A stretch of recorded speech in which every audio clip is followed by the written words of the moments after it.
लोग पेसमेकर और उसकी बैटरी की बात करेंगे। पेसमेकर के दो प्रमुख हिस्से होते हैं।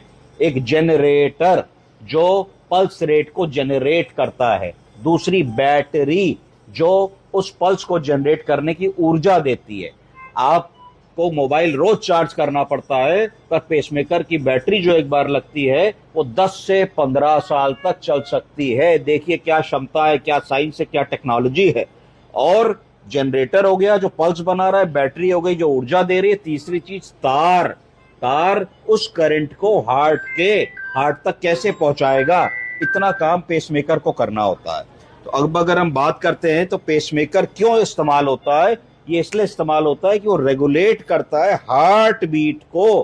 कैसे? By sending electrical impulses and signals to the heart. कब? When the natural signals are come और इनकॉम्पिटेंट। ब्रेडिकार्डिया होता है। अगर किसी के नेचुरल सिग्नल 70 बार आ रहे हैं तो उसको पेसमेकर क्यों लगाएंगे? नहीं लगाएंगे। नॉर्मल पल्स रेट 72 आ रही है, 80 आ रही है, 90 आ रही है। अगर किसी की ब्रेडिकार्डिया हो रहा है, पल्स रेट 40 हो रही है, 30 हो रही है, रोज उसको चक्कर आ रहे हैं, वो आदमी गिर रहा है, तो he is a candidate for pacemaker. और पेसमेकर कब लगाएंगे? अगर ब्लॉक्स होंगे, एवी ब्लॉक होगा, है ना, कंप्लीट हार्ट ब्लॉक होगा, तभी भी पेसमेकर लगाएंगे। और कब लगाएंगे? जब हार्ट में कोई ऐसी बीमारी होगी कि हार्ट में बार बार एरिथमियाज और फिब्रिलेशन हो रहा है, एकदम से हार्ट रेट 70 होना चाहिए, 150 200 हो गया, तो अगर 150 200 को तुम तुरंत कम नहीं करोगे तो कार्डियक अरेस्ट हो जाएगा, मरीज की डेथ हो सकती है। ऐसा ना हो तो ऐसे भी पेसमेकर्स आते हैं कि जैसे ही हार्ट रेट 1 के ऊपर गया, 150 130 के ऊपर, तो एकदम से छोटा सा शॉक डिलीवर करेगा वो पेसमेकर और हार्ट की रिदम रेगुलर हो जाएगी। तो ये इंडिकेशंस है पेसमेकर को लगाने के लिए।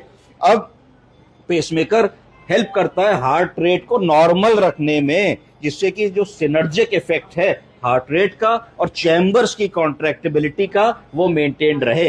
एक पेसमेकर का और काम है, जो डुअल चैम्बर पेसमेकर आते हैं, जो ऑरिकल्स और वेंट्रिकल्स दोनों को पेस करते हैं। ऐसे मरीज जिनको सीएचएफ कंजेस्टिव हार्ट फेलियर की बीमारी है और जिनका इजेक्शन फ्रैक्शन बहुत पुअर है, उनके इजेक्शन फ्रैक्शन को भी ऐसे पेसमेकरों को लगा के कुछ बढ़ाया जा सकता है। यानी कि एग्जिस्टिंग इजेक्शन फ्रैक्शन 25% तक बढ़ सकता है इस तरीके के पेसमेकर्स को लगाने के बाद। अब अगर हम थोड़े इतिहास की बात करें, पीछे जाएं, पेसमेकर पहला कब बना, कब लगा, कब सक्सेसफुली वो इंस्टॉल हुआ, तो हमको जाना पड़ेगा काफी पीछे। काफी पीछे का मतलब है 1957, 1957। बहुत पुरानी बात नहीं, कुल 75 साल पुरानी बात है। किसको लगा था? एक बच्ची को लगा था। कितने साल की थी? 3 साल की थी। 3 साल की बच्ची को पेसमेकर लगा, जिसकी जान जा रही थी। उस समय पेसमेकर्स अंडर डेवलपमेंट थे, बहुत ही क्रूड लेवल पे थे। तो उस समय के कार्डियक सर्जन को लगा कि हमको इस रिसर्च को इस्तेमाल करना चाहिए इस बच्ची की जान को